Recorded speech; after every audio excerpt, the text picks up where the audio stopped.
we... Yeah, we're just it's back now. Sorry about that, Chair. Are we The okay? tech is now up and running. Okay, right.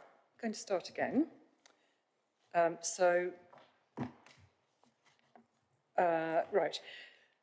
Right from the beginning?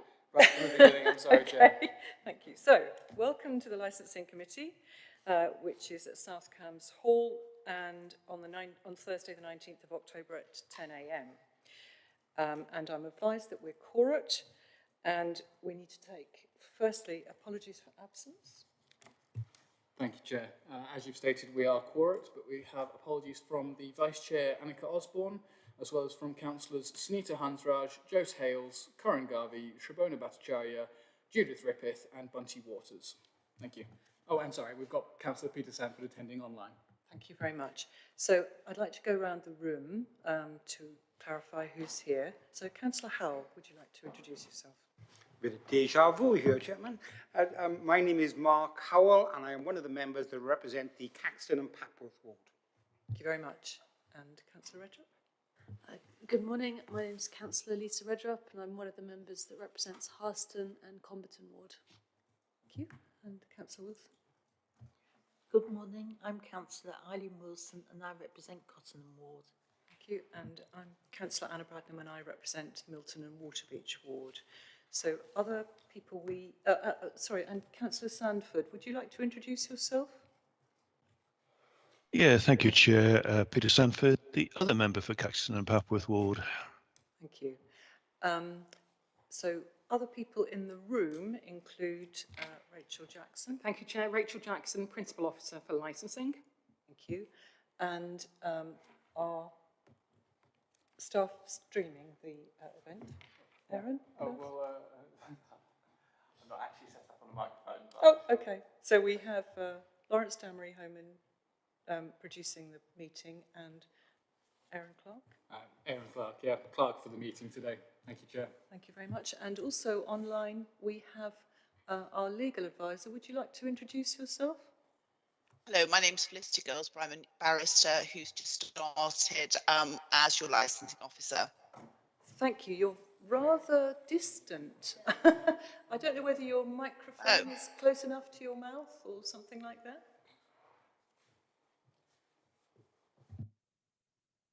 Can you hear me now? That's better. Thank you. Thank you. Felicity Girlsborough, new licensing officer. Thank you very much. Sorry, Chair, the sound's a bit sensitive compared to the Teams meeting. Thank you very much.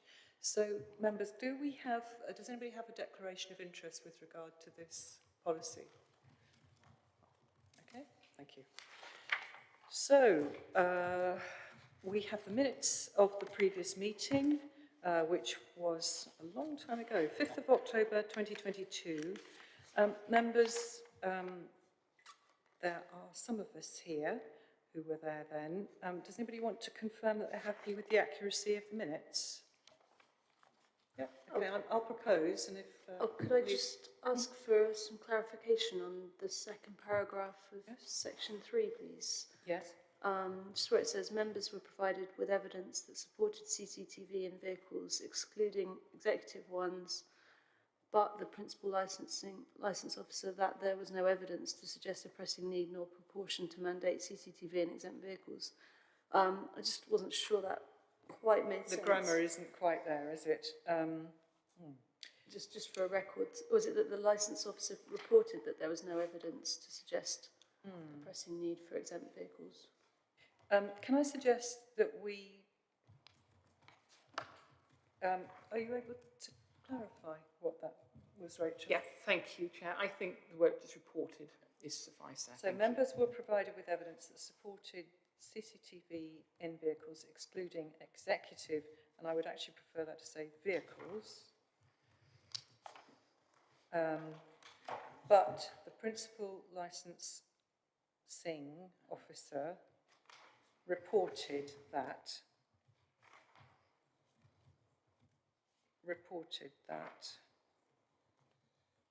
there was no evidence to suggest a pressing need nor proportion to mandate CCTV in exempt vehicles according to the guidelines. Could we add, sorry, executive vehicles. Yes. Executive exempt vehicles, just for Oh, clarity. Because it's executive hire vehicles are exempt from holding a displaying taxi plates, etc. So it's just the way we call them, executive exempt. executive, so it should insert executive exempt. Thank you very much, Chair. So for clarity, I'm going to read that through as I understand it then. First sentence is fine, and then it goes, members were provided with evidence that supported CCTV in vehicles, excluding executive vehicles, comma, but the principal licensing officer reported that there was no evidence to suggest a pressing need nor proportion to mandate CCTV in executive exempt vehicles according to the guidelines set out from the Department of Transport. Are we happy with that? Good, okay. Was there anything else, Councillor Redrup? No, that was everything I had. I'd be happy to propose that we go through, that we approve these minutes. Absolutely, no, and important to do it now because I don't want to hold it over again. So thank you very much for being so alert to that. Thank you. Okay, with that amendment, members, are we happy to agree that those are an accurate record of the meeting? Thank you very much. Okay, so we'll move on to the Licensing Act, review of the statement of the licensing policy. So, Rachel, would you be able to take us through that, please? Of course, thank you, Chair. Good morning. Section 5 of the Licensing Act. Sorry, is there feedback here, or is it? Are we okay? Okay. Section 5 of the Licensing Act 2003 requires a licensing authority to determine and publish a statement of licensing policy at least once every 5 years. The policy must be published before it carries out any licensing functions under the Act. The current policy is effective until the 31st of January 2024, so it must now be republished. There are no proposed fundamental changes to this policy, and it remains that there is no evidence to support implementing either a cumulative impact policy or an early morning restriction order. The proposed revisions are detailed at pages 5 and 6 of your papers. Yesterday evening, Councillor Redrup kindly emailed and highlighted some errors and anomalies in the draft policy, which I shall address, if I may, Chair.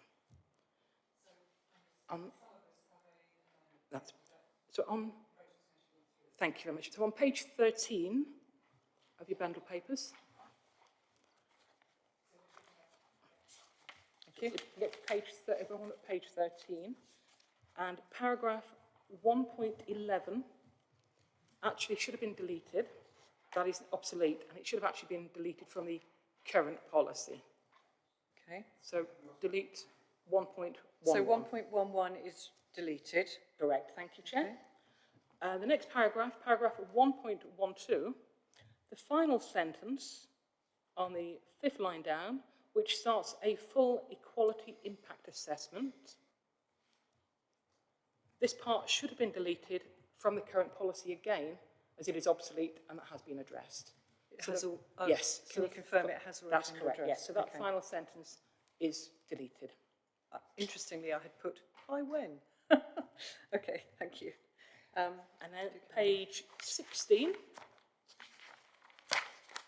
at paragraph 5.1, on the 4th line down, after the word authority, it should be a comma as opposed to a full stop. Okay, yep. Thank you very much. Going then to page 24.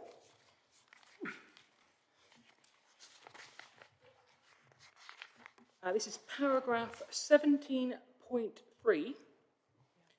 After the words Immigration Act 2016, should read, and has reflected the requirements in its processes.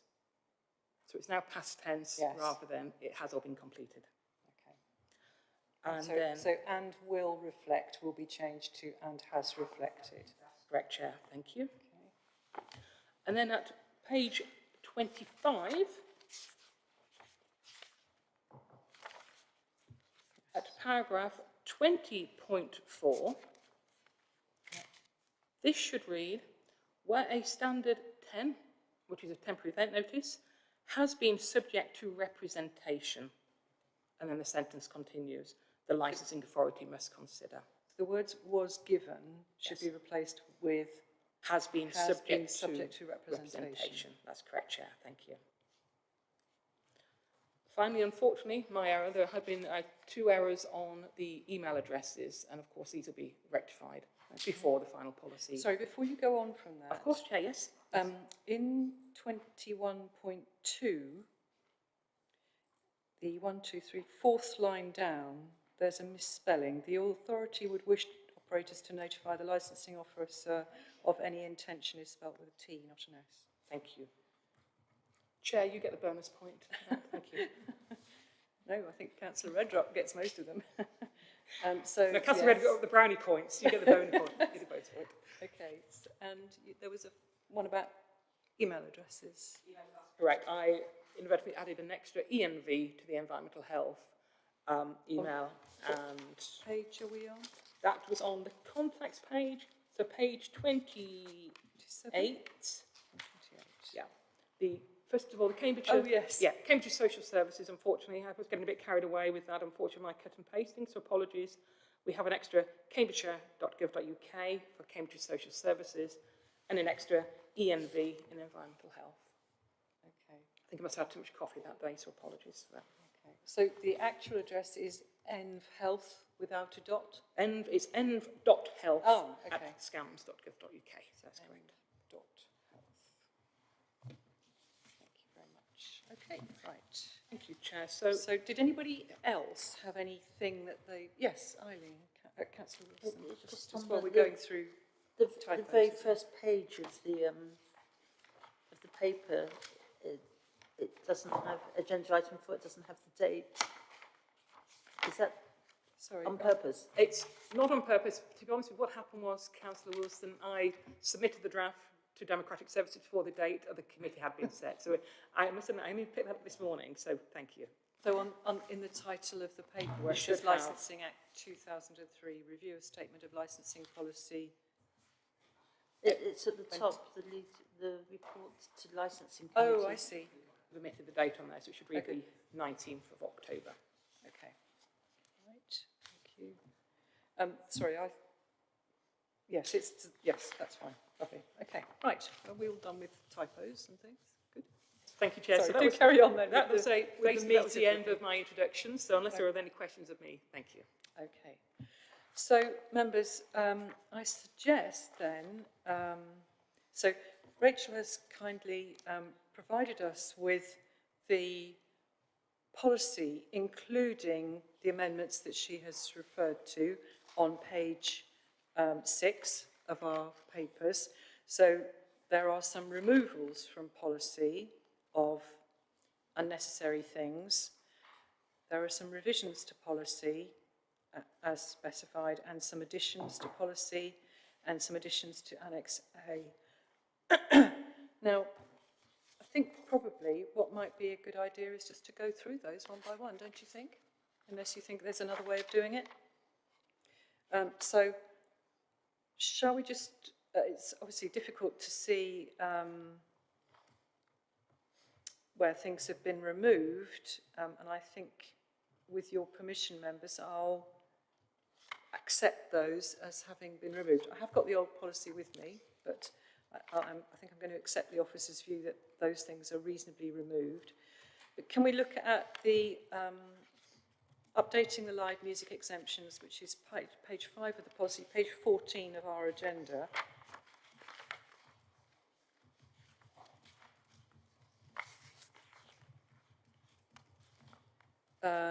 So can you just talk us through that? The whole principle of what music people can and can't play, when or not they're serving alcohol, is always quite fun and games. So do you want to just talk us through that?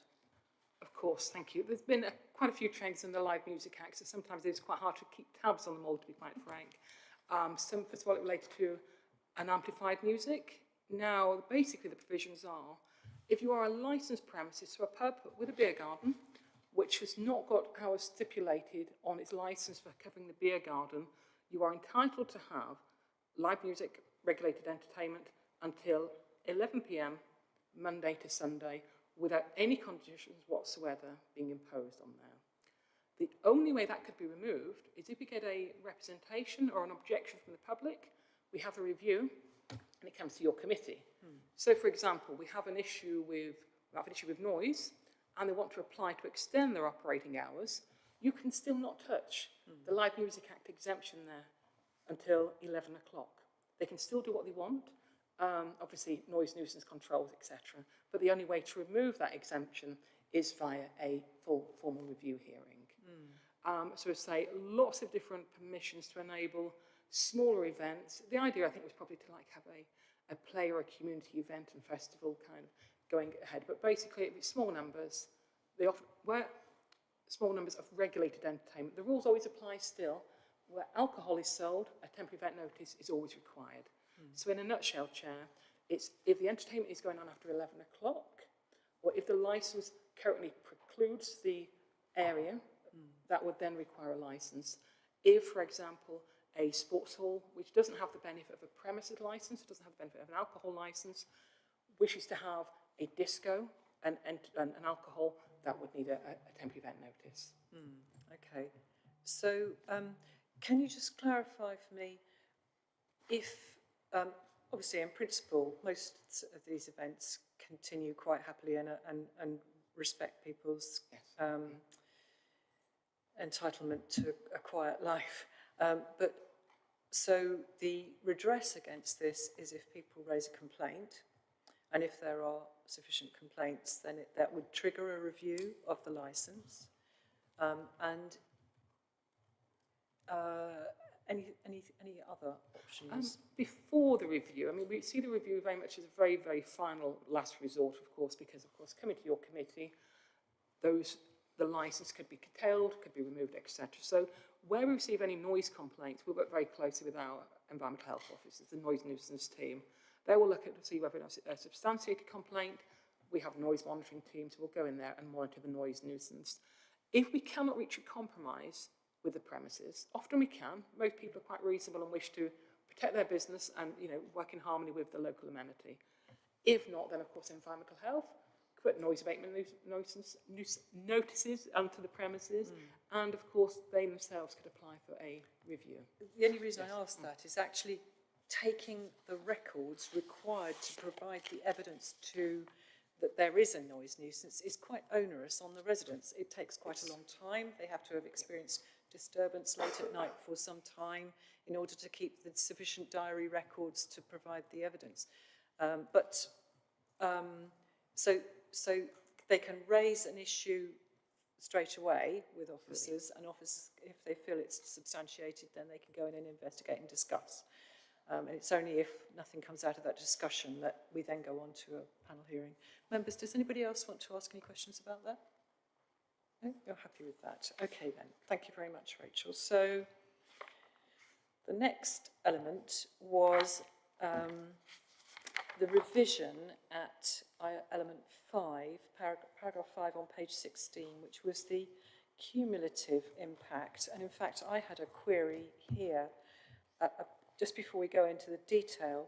Could I just clarify what is meant by the first sentence, which says, so hang on, let's just start off. The cumulative impact is, it works on the principle that premises licence should reasonably be granted unless there's a reason not to. But one of the reasons not to might be the cumulative impact of a number of licensed premises in a particular area, or a number of places with the same kind of hot food licence or something like that. So then it goes on, the term cumulative impact should not be mistaken with need, which relates more specifically to the commercial demand for a particular type of premises, i.e. a pub or hotel. Now, I'm not entirely sure what that sentence is driving at. I think it might possibly relate to the fact that it might mean the term cumulative impact should not be confounded by a perception of need. Because we're talking at the two sides of the argument here, aren't we? We've got the premises people saying, we need another takeaway, and so I should be entitled to have the licence that I'm applying for. But the residents are saying, but there's 13 of them. So I don't know what mistaken with means. And I just wondered, can you just explain what that... It's quite hard fact really to say. We're looking at the density. So if we have 25 premises on a high street which are not causing public nuisance because they may have, say, staggered opening or closing times rather. So we don't have a mass bottleneck of people leaving the premises at one particular time. It is possible for a high street to have a multitude of premises and not have a negative impact on the cumulative impact. The whole disturbance, the whole bottleneck, they say that the mass exodus of people leaving Chair.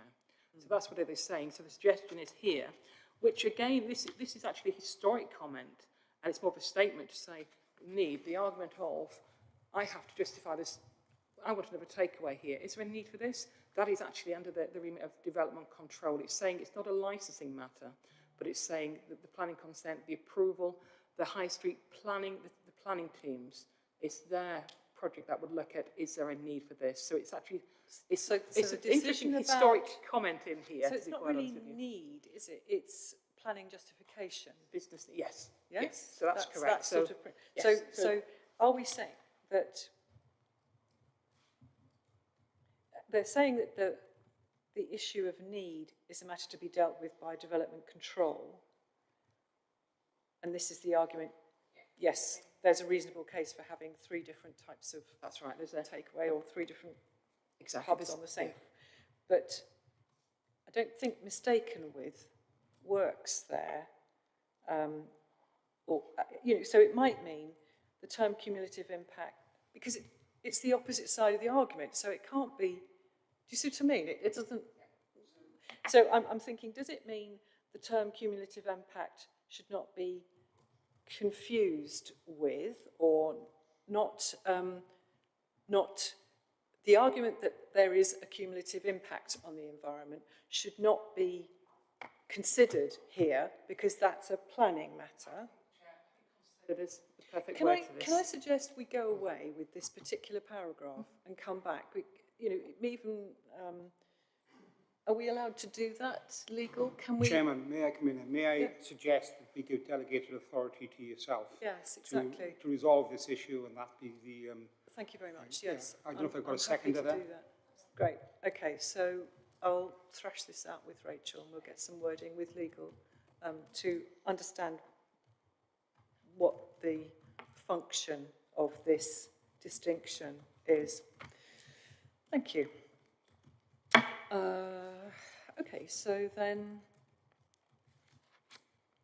you've just, I see it because I've highlighted it, but at number 6 you said there are currently no early morning restriction orders in operation in any area of South Cambridgeshire. Okay. Right, good. So you can buy a beer whenever you like, presumably. Right, so then we move on to, just moving on before we go any further to item 10 under enforcement. At 10.1, it talks about licensing law doesn't control the nuisance that might be caused outside the premises unless they're selling alcohol for off sales. But halfway down the paragraph, it says these protocols will provide targeting for known problem premises and high-risk premises, as well as potentially problematic individual licensed events. In line with Council's enforcement policy, a lighter touch approach will be adopted for low-risk premises and those which are well run. My question was, rather out into the ether, how would we know? And I guess it's because we wouldn't be getting any complaints about them. Is that the general gist of that? I'd say yes, to be honest with you. We either get reporting via, say, our nuisance portal on the website or the police intel. We work very closely with the police licensing officer. So we know if there's known events, we get a history of calls to X premises, and then the police and I, or the police and one of our team, will go and visit those premises and discuss the issues around there. As you've seen, I think, a couple of recent emails regarding a closure, for example, of a club premises. So where there's been disturbance reported, we will work with them to address the issues. And for larger scale events, I mean, I'm sure, apologies if you're already all aware of this, but for events such as this, the Halloween festival coming up at the Holiday Inn, we have safety advisory group meetings, which are interagency bodies as well. So then we'd look at addressing the potential crime and disorder, and then safety arrangements for that, policing arrangements, monitoring and security. Yes. So there's kind of, it is, sometimes we know in advance where there will be an issue, as I say, Strawberries and Cream, a big festival such as that, and smaller premises or social clubs, whatever, that might have had a birthday party that went a bit out of hand. There was more people than expected. Then the following month, they have another one. That's how we look at that lower level intervention required, but it's still just as important because it's impacting the local residents. Yes. So that, or negating the licensing objectives. So that is when, say, the information will come forward. Okay. And of course, enforcement happens when people are experiencing a disturbance. So if you're not getting any reports of disturbance, then that should be okay. Right. So then we've got the new paragraph at paragraph 13 on page 21, the drink spiking prevention and tackling sexual harassment. Are these paragraphs that are recommended from other national documents, or how's the wording been drawn up? This wording came from... Apologies, Chair. This wording did come after a discussion with our Peterborough Domestic Abuse and Sexual Violence Partnership. Okay, thank you very much. Okay, so... Yes, sorry, Chair, yes. I am aware of Ask for Angela and what that contains and different things like that. Could we have an example put in the back, please, just so people to know? Where would you suggest? Well, if you look at paragraph 13.2, it says there, the promotion Ask for Angela. Yeah. Where are you suggesting just put it in the appendices, just the small appendices. Yeah. Just saying what that is for people to be aware of. That's all I'm asking. And for members, it's that anybody can go to bar staff and say, please can I speak to Angela?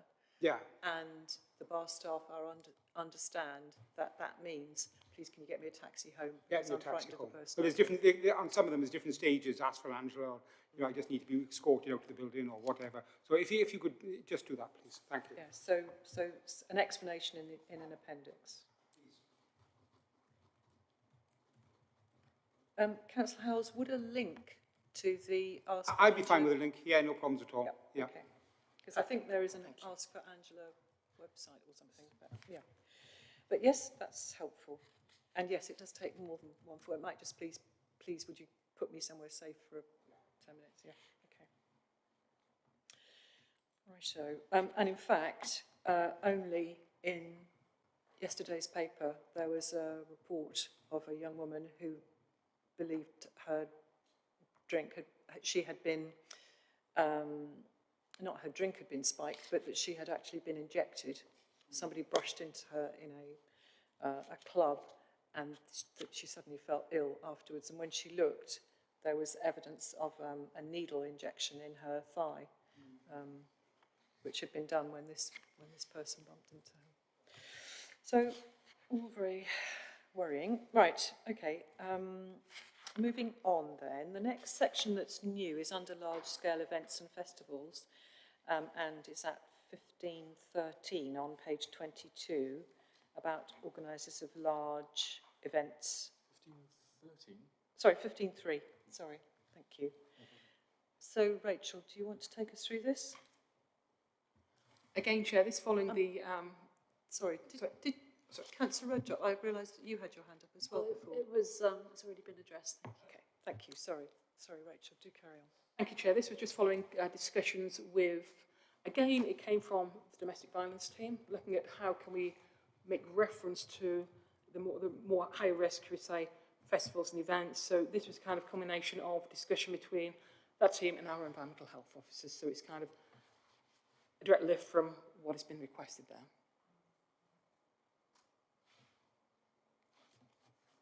Yes, and this ties in a bit, doesn't it, Councillor Howell, with the ask for Angela as well, having a safe place to take customers if they require it.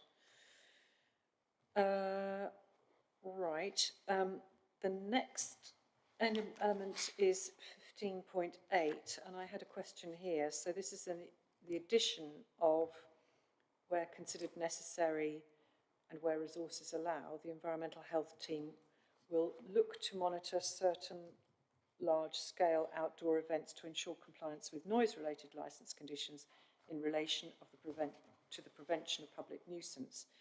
Now, I wanted to understand what is meant by look to and certain, because I am not sure whether that means we will undertake to always go to a proportion, or we'll do it as a discretionary thing, or it depends how big it is. Do members feel it would be helpful to have that wording clarified? Oh, sorry, it's 15.8 on page 23. It's a new paragraph in, and it says the team will look to monitor certain large-scale outdoor events. Now, I did wonder whether we might have a principle that we always have a presence at a particular, over a particular number of people, or we'd undertake to monitor a proportion of them, or always have a presence there if it was over, So how do we plan? Sorry, Chair, Councillor Wilson just as... Oh, sorry, Councillor Wilson, do go. Thank you, Chair. I was wondering whether it would be where there have been prior objections to a particular event as well. It can be, thank you, Councillor Wilson and Chair. This, again, was a quote from my colleague, environmental health, the principal officer, responsible for the noise nuisance. We cannot guarantee as a council that we can attend every single large-scale event. It really does rely on what the event is in question. You quite rightly say, Councillor Wilson, previous events that have taken place, previous noise disturbances, and where the Safety Advisory Group has determined is actually necessary and appropriate. So, for example, the Zombie Fest coming up at the Holiday Inn, we will have noise officers and environmental health officers at the venue. And sometimes it's been decided that a big event may just need the advice of environmental health officers before the event. Sometimes that's quite difficult because it's only as good as when you're there. But it's just purely because of where resources are like. They will take an assessment, and that will go through their head of service to confirm whether or not it's appropriate and necessary and available to have resources there to attend those events. Okay, so it's the wording I don't like. Yes, Councillor Howell? Just a very quick question. Apart from Childerley, how many big events or over 5,000 do we have? We have the Rock Festival going ahead. That was going to be, I think, under 5,000 at this time anyway. So we say we've got Strawberries and Cream. We have the Zombie Fest, which is, I think that's about 3,000 proposed at the Holiday Inn site. So not huge, but I suppose it depends on when and where, and not necessarily large scale. I mean, for me, large scale, I would, with respect, Councillor Howell, say that's over 499 rather than a Glastonbury type event. So 499, sorry, being the number permitted for a temporary event notice. So it could be anything over that. So it could be 1,000 people. We had, for example, an incident which was kind of classed as a rave at someone's back garden, which was over 500 people for that. I'm sorry, that was actually 499, but that caused a nuisance. So the size of it doesn't necessarily, it's the kind of impact on the location is more of a concern. But yeah. 4 or 5 of those sorts of events a year. Councillor Howell, are you considering whether we should? I'm wondering whether we should undertake to attend those events. With respect, depending on the past history of them. I'm not sure whether Felicity can support my comment on here, but I don't think this should really be a matter for to to direct or to determine that environmental health officers will attend, that shall attend, No, because I then, of wasn't- course, we'd be looking I at wasn't suggesting breaching that. our own I was licensing just policy. suggesting a wording that said, because look to is not a phrase that means consider. So I would like to suggest perhaps we'll consider monitoring events depending on the nature of it, or, you know, do you see what I mean? It's look to is not a sensible bit of grammar in there. So I would suggest we'll consider monitoring some, you know, yes, Councillor Wilson and Councillor Redrock. I think the rider at the end in relation to the prevention of public nuisance actually Ties gives it in. the boundaries of when that should happen. So that gives some assurance. So would you be happy if we put will consider monitoring, or will?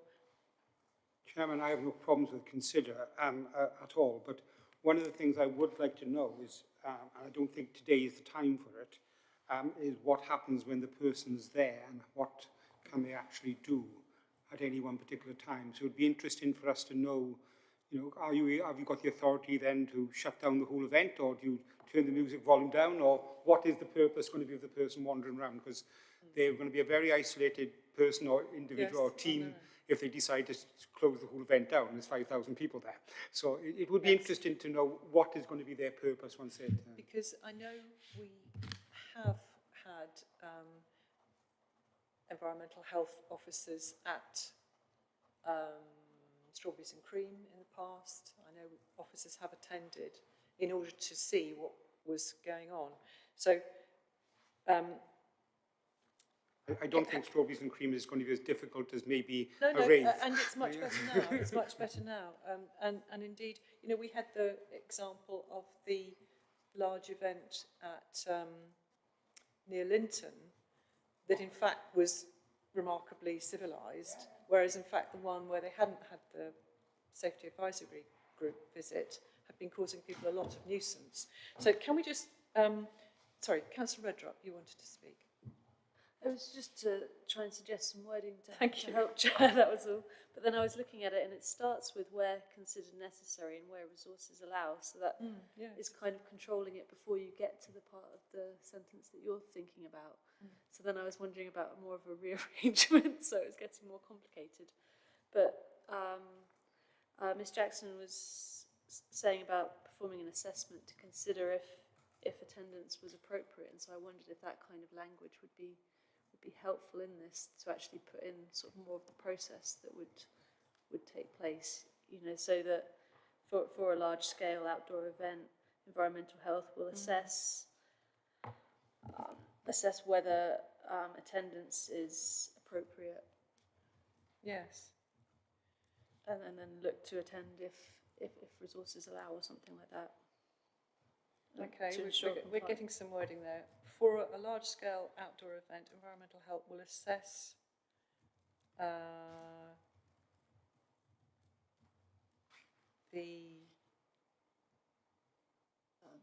plans. I'm not sure quite how it comes the to need, or will assess the. Basically, what you're trying to work out is whether it's likely to cause a public nuisance, aren't we? So assess the likelihood of public nuisance, and where considered necessary and where resources allow, they will attend. Because that gives them the caveat that where resources allow, if they haven't got the resources, they won't. And if they don't think it's necessary, they won't. So have you captured that? Do you want to read that back, Aaron? Yeah, I think so, Chair. So I've got a statement to say, for a large-scale outdoor event, environmental health will assess the likelihood of a public nuisance occurring, and then where necessary and where resources allow. That was where I hadn't quite finished it off. They will attend. They will. They will attend. Yeah. Okay. to ensure compliance with the noise-related licence conditions. Thank you, Chair.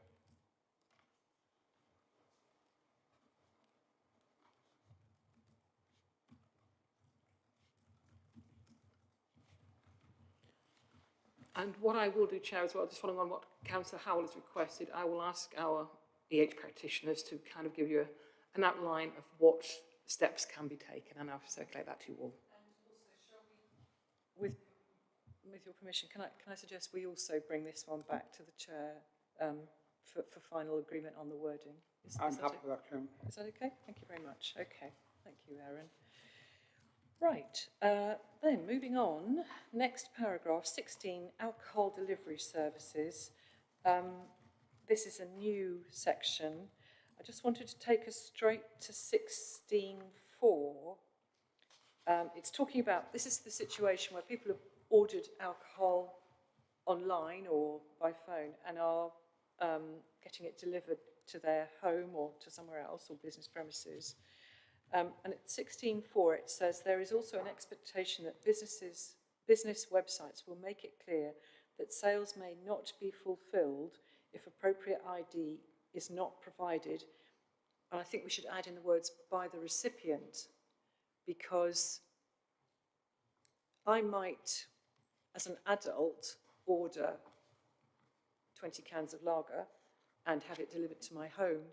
But if the only person at home to accept delivery of that is a child under 18, I'm not sure that's entirely acceptable. So is that what is intended? That's absolutely correct, yes, thank you, Chair. So we will include that.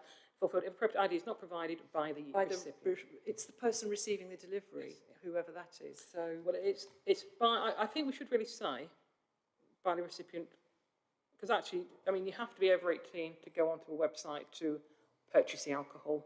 You then have to provide a statement saying I'm over 18 and provide the card. So, but you're absolutely right. The whole point is it's the delivery. You're absolutely right. So if it's sales, delivery to a minor, then that's absolutely what we want to avoid. So if you're going to buy alcohol, you have to be the person receiving it. Somebody over the age of 18 has to be in receipt of that. So yes, we will then, as you requested, the 16.4. We need to be careful because the recipient could be interpreted to mean the person who's paid the money.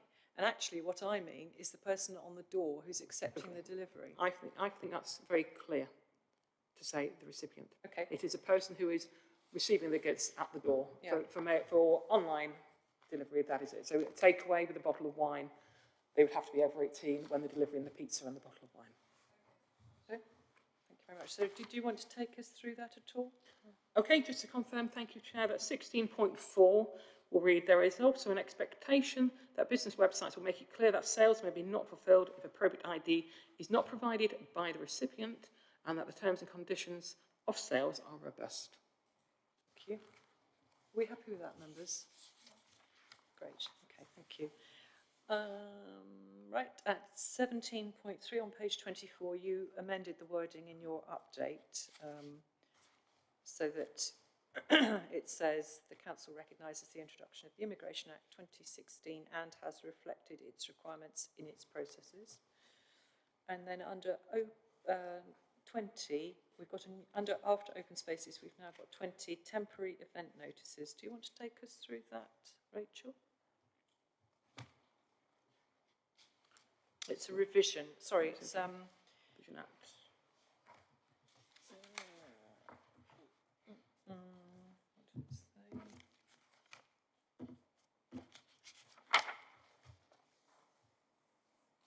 Yes, temporary event notices. There was a revision here, and I'm not quite sure what the I think the revision only relates to Councillor Redrup's comment at 20.4. Yes. Where we put the words has been opposed. Let me confirm. Oh, sorry, let me have a revision. 1617 revisions policy. Oh, I do apologise. This was the permitted hours. So again, with the temporary event notice regulations, the number of events and the duration of an event has increased. In the previous version of this, the first paragraph was very long and it said a 10 may last for a maximum period of 168 hours. It's a legislative requirement for 10 working days notice, and blah, blah, blah. But it looks like you've added that, sorry, not you, but it has been suggested to add in, because that element comes in at 20.2. So it looks like the revision is at 20.1, temporary event notices may be submitted to permit the following licensable activities on a temporary basis, whether they are within a premises or outside in an open space. Regulated entertainment, plays, films, recorded music, indoor sporting events, live music, boxing or wrestling entertainment, and performance of dance, late night refreshment, provision of hot food and hot drinks between 11 and 5, sale by retail of alcohol, supply of alcohol by or on behalf of a club to a member, etc. So I think it's... I think it was that. You're absolutely correct. Sorry, Chair. And to just have a bit of clarity from there as well. Yes, I think it's added in that. So the whole substance... It explains what they cover. Which yes, is apologies. That's right. Just to make it clearer. Okay. Any questions there, members?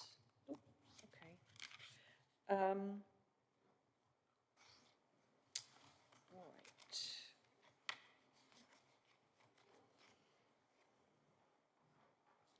Can I just ask, do we have any regulated sexual entertainment venues in the district? We do not, no. Okay, thank you. So then under...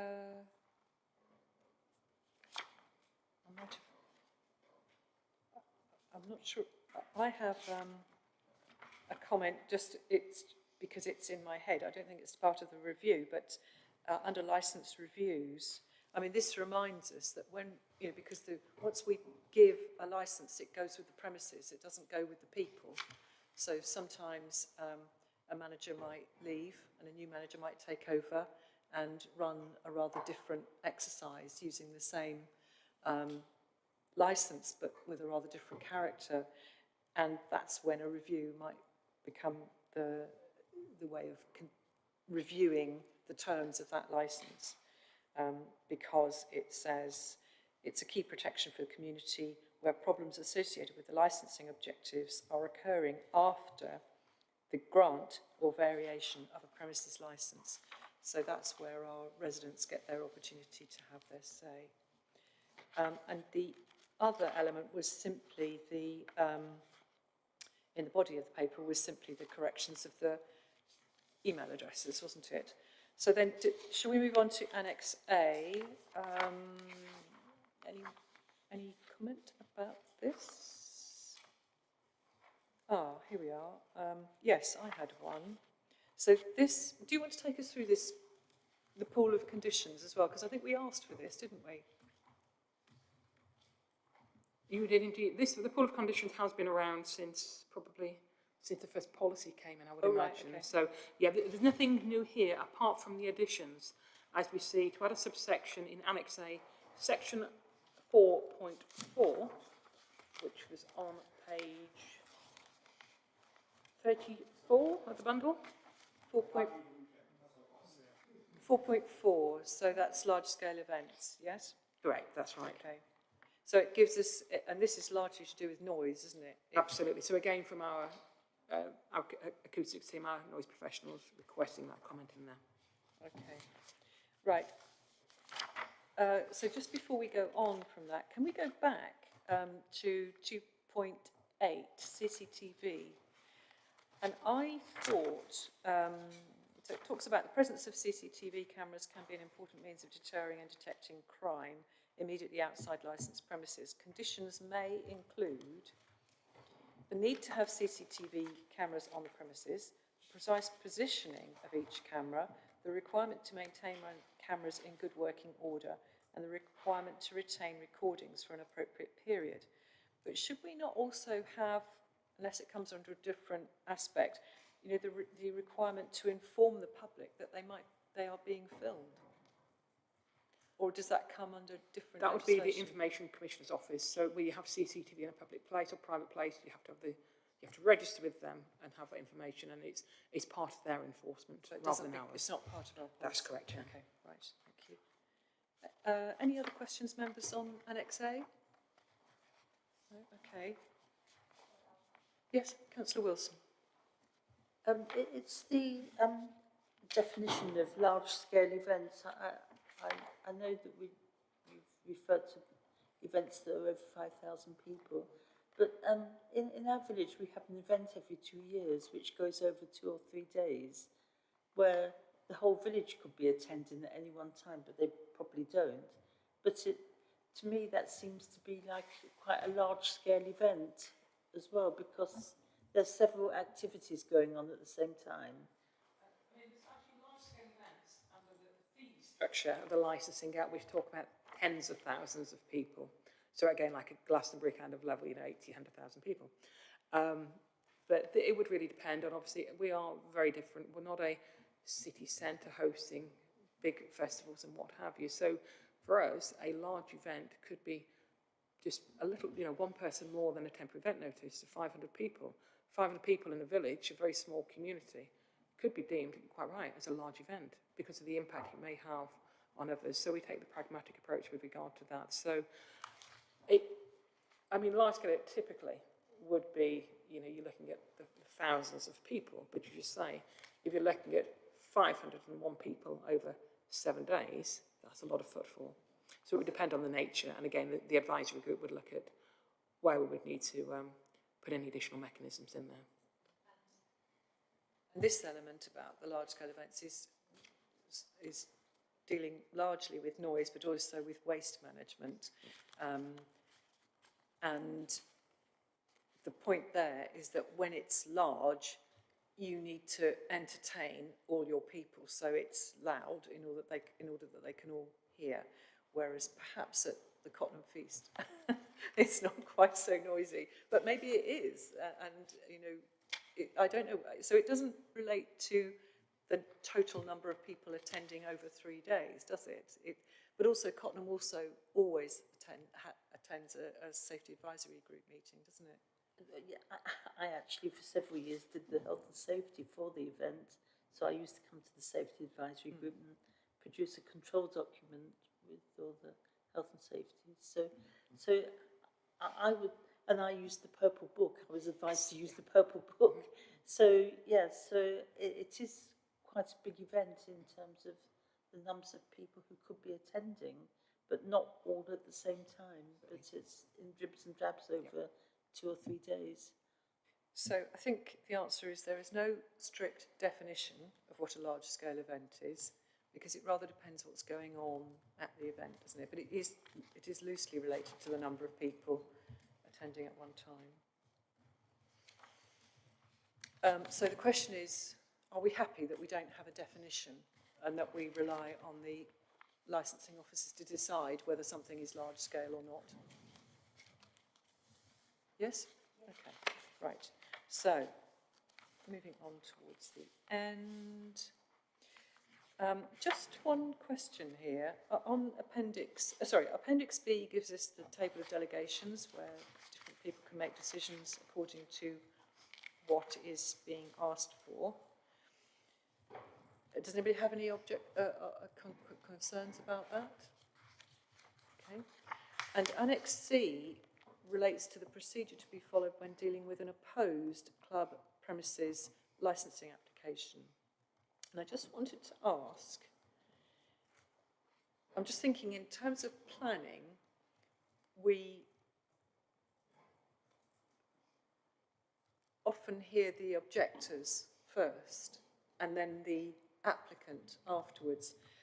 I think in this case, given that it's the objectors who've prompted the review, I think it's appropriate that at number 6, the applicant explains what they're up to, how their licence is being delivered and how they run their business, and then the objectors have the opportunity to put their questions, and then it's the objectors' representations. So I just wanted to check, members, are you happy with that running order? It works, in our experience, I think it works reasonably well. Okay. Right, okay, so I'm happy with all of that, with those amendments that we've suggested. So this is a recommendation that the Licensing Committee recommend to the Council the adoption of the Statement of Licensing Policy under the Licensing Act 2003 for a period of up to 5 years.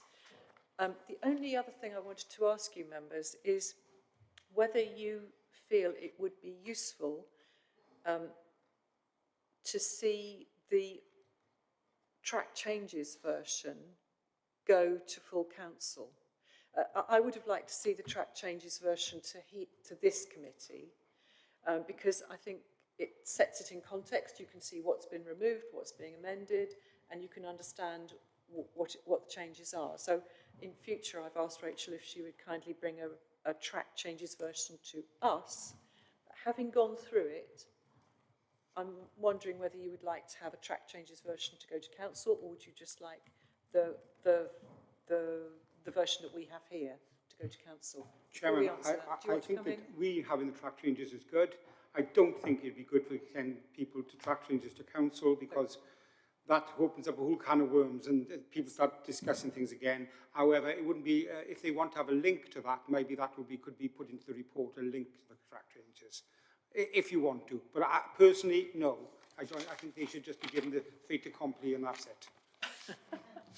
Okay. I'm happy with that in a way, because I think, you know, we've done the work to be sure that we're happy about it. And in this case, I think I'm happy to recommend that the version as with the amendments that we suggested go as at page 9 onwards in our agenda papers, go to council. Are you happy with that, members? Okay, right. And I'm sure Rachel's going to bring us the track changes on next time we have to review policy. Okay, members, so if you're happy with that, Rachel, are you happy we've done everything you need to do? So we have the couple of, so 5.2, we will review the paragraphs, as obviously Councillor Howell has suggested, with your good self and with Felicity.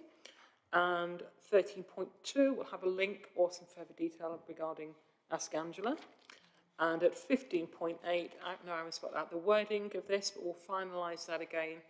I'll finalise what Aaron has got with my colleagues in environmental health, make sure they're happy, and then Anna, Chair, you can sign that off as well. Thank you. 16.4 with by the recipient. Yes, it has been added there. And of course, all the amendments. All the amendments that Councillor Redrick came up with as well. Yes, lovely. Thank you. Can I just to check with our legal advisor, Felicity, are you happy with all of that? I am, thank you, Chair. Thank you very much. Okay, so with that, members, I'll close the meeting in that case. Okay, thank you very much. So it's 11:02. Thank you very much for your attendance. Oh, and Councillor Sanford, sorry, I didn't see you put your hand up at all, but was there anything you would have liked to say? No, I'm fine, thank you. My non-attendance in physical form this morning is due to having a COVID booster late yesterday, and I'm somewhat under the weather this morning, so that's why I'm joining virtually. Okay, well, thank you very much, and I hope you feel better soon. Okay. Thank you. Thank you. Righto then, members, I'll close the meeting. Thank you.